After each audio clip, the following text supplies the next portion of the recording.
जैसे ही मोदी सरकार के तीसरे कार्यकाल के 100 दिन पूरे हुए, एक रिपोर्ट कार्ड अमित शाह के साथ सामने और अमित शाह ने वन नेशन वन इलेक्शन को लेकर क्या कुछ कहा बीते दिन, सुनवाते हैं आपको। इसी सरकार के कार्यकाल में वन नेशन वन इलेक्शन हम लागू करें। इसी सरकार के कार्यकाल में वन नेशन वन इलेक्शन हम लागू करें। और चलिए इसी रुक करेंगे, एक बार फिर से हमारे संवाददाता अमृत भी लगातार बने हुए। अमृत, चाहे अमित शाह का वो बयान हो जो उन्होंने 100 दिन पूरे होने पर कहा, और इसके साथ ही देखिए लोकसभा चुनाव में घोषणा पत्र में भी साफ तौर पर कहा गया था कि वन नेशन वन इलेक्शन को लागू कराया जाएगा, और इसके साथ ही 15 अगस्त का पीएम मोदी का वो बयान साफ इशारे थे कि तीसरे कार्यकाल में जल्द ही ये सुनने को मिलेगा कि वन नेशन वन इलेक्शन को मंजूरी मिल गई है। अमृत, देखिए, इसका एजेंडा जो पहले से जो तय था, मोदी सरकार पहले से तय कर रखी थी। दूसरे कार्यकाल के दौरान ये साफ कर दिया गया था कि देखिए 2029 का जो इलेक्शन है वो इसी माध्यम के जरिए लड़ा जाएगा। अब ये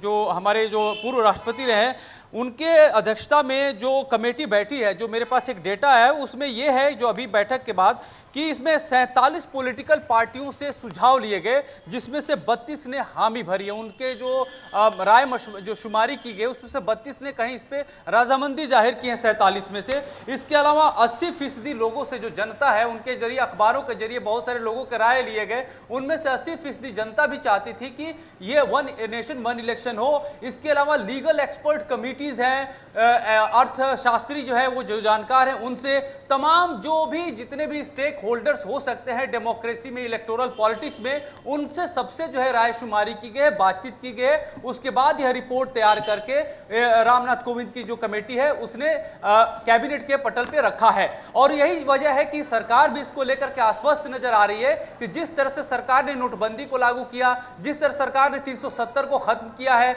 इस तरह से सोच रही है कि तीसरे कार्यकाल में भी वो इस भला ही मुश्किल फैसला है लेकिन वो इसे लागू करके दिखाएगी। एक कॉन्फिडेंस जो है, जो कल हम बात कर रहे हैं, जैसे 100 दिन सरकार के पूरे होने पे अमित शाह जिस तरह से बोल रहे थे, वो कॉन्फिडेंस झलक रहा था कि हमने पीछे भी बड़े मुश्किल फैसले लिए हैं और ये लागू करके दिखाया है, हम ये भी कर करके दिखाएंगे। और इसके लिए सबसे बड़ी जरूरी बात थी कि क्या इनके सहयोगी जो एनडीए के सदस्य हैं वो इससे वास्ता रखते हैं, वो इस बात से मानते हैं। तो जो दलों से राय शुमारी की गई उनमें एनडीए के भी दल है जो इस बात से सहमत है कि एक राष्ट्र एक चुनाव हो। ऋतु जी बिल्कुल, देखिए एनडीए के दल तो इससे सहमत है। अमृत, बने रहिएगा, लौटूंगी मैं आपके पास। ब्रजेश, आपसे समझना चाहेंगे क्योंकि देखिए सरकार कह रही है कि खर्चा बचेगा, विकास के काम ज्यादा होंगे, कई तरह के फायदे होंगे, लेकिन इसी बीच विपक्ष भी कई बड़ी बातें लेकर सामने आ रहा है।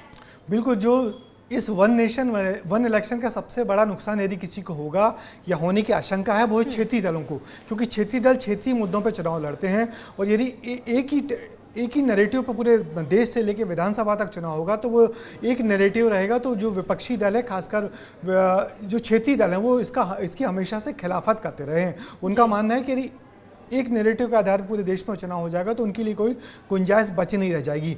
जैसे अमृत अभी बता रहे थे कि जो कोविड कमेटी थी, कोविड कमेटी ने तकरीबन 32 पार्टियों को कॉल किया था अपना पक्ष रखने के लिए, जिसमें से 47 से रिप्लाई किया था।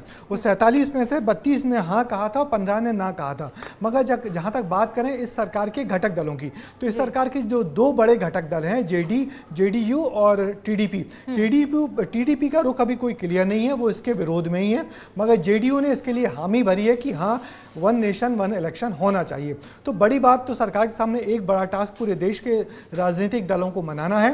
वो जो कानून है उसको पारित लोकसभा में तो करवाना ही पड़ेगा, राज्यों की विधानसभा से पारित करवाना पड़ेगा, कुछ लीगल हर्डल्स उसको हटाने पड़ेंगे और अपने जो साथी सहयोगी दल है उनको समझाना पड़ेगा कि वन नेशन वन इलेक्शन कितना जरूरी है और जिसके लिए सरकार लेके आगे बढ़ रही है। मगर बड़ी बात वही है कि सरकार कड़े फैसले के लिए जानी जाती है और यदि ये फैसला होता है तो निश्चित ही एक बहुत बड़ा फैसला देश के इतिहास में कहा जाएगा कि पूरे देश के विधानसभा और लोकसभा के चुनाव एक साथ होते हैं। मगर ऐसा नहीं है कि दुनिया के और देशों में ऐसा नहीं होता है। अमेरिका में, ब्रिटेन में, फ्रांस में कुछ देश ऐसे हैं जहां पे जो सारे पार्लियामेंट्री इलेक्शन एक साथ ही होते हैं राज्यों के और देश के। तो हमारे देश में भी होते, इसमें कोई बुराई की बात नहीं है। बिल्कुल, और ब्रजेश जी पहले प्रक्रिया हो भी चुकी है, सालों पहले प्रक्रिया हो भी चुकी है, उस पर भी हम विस्तार से चर्चा करेंगे। लेकिन ब्रजेश जी लोकसभा में इस बार देखिए, अगर हम सीटों की संख्या के आधार पर देखें, क्योंकि कई ऐसे दल हैं एनडीए के जिनके सपोर्ट से सरकार बनी है, तो क्या लगता है लोकसभा में जब ये बिल लाया जाएगा तो क्या किसी तरह की चुनौतियां होंगी या फिर अलग अलग तरह की राय से देखकर देखने को मिलेंगी? देखिए, जो सरकार है, सरकार के पास अभी अपनी पार्टी के आधार पर पूरा बहुमत नहीं है। बीजेपी की सरकार नहीं है, एनडीए की सरकार है। एनडीए के घटक दलों को मिला के सरकार के पास एक समर्थन तो है, मगर बड़ी बात वही है कि कितनी दूर तक ये समर्थन ले जा पाते हैं। यदि टीडीपी को या जेडीयू को लगेगा कि वन नेशन वन इलेक्शन से उनकी पॉलिटिक्स खत्म हो जाएगी, उनको आगे जाके नुकसान होगा, तो वो निश्चित ही इसका विरोध करेंगे। तो उनको मनाना सरकार के लिए एक बड़ी चुनौती होगी कि अपने साथी दलों को, घटक दलों को कैसे मनाते हैं।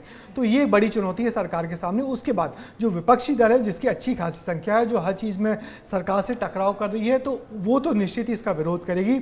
मगर मैं आपको जैसे बता रहा हूँ कि लोकसभा में इस बिल को पारित करवाने के साथ साथ राज्यसभाओं, जो विधानसभा है, वहां पारित करवाना सरकार के लिए एक बड़ी मुश्किल होगी, क्योंकि कई राज्यों में बीजेपी के विरोधी दलों की सरकारें हैं।